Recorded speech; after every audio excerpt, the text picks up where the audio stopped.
Earlier this fall 11 notable spirits experts entered the punchroom at the London edition and blindly tasted through hundreds of liquor brands, broken down by dozens of categories. This wasn't just some random grouping of industry specialists. It was, in fact, the global spirits masters. And every autumn they assemble like a certain set of Marvel superheroes. Only instead of fighting interdimensional villains, they pinpoint the very best booze on shelves at this very moment. Right now we're going to reveal what they landed on for the best bourbon.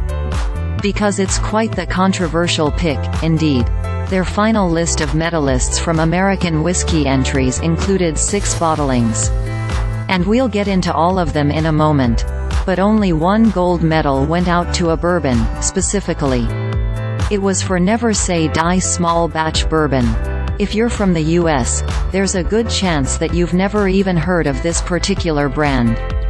That's because it bills itself as an English take on the American dream. That's right.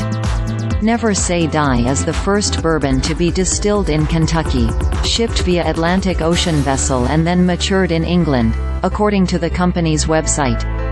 The small batch is its flagship product, consisting of a high corn mash bill.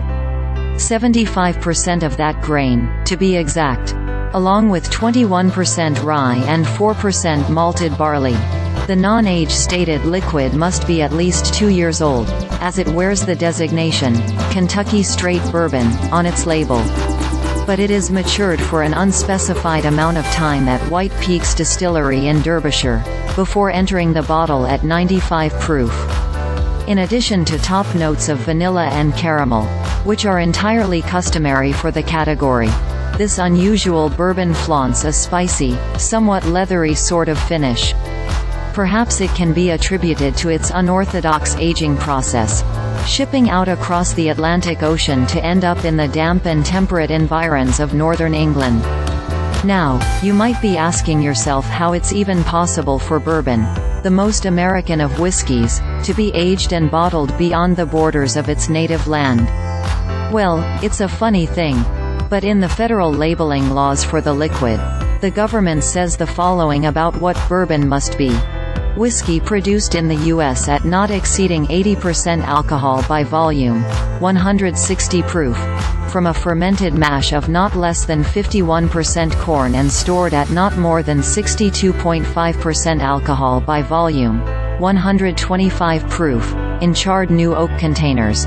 We italicized the word above because it's the obvious crux of the controversy here.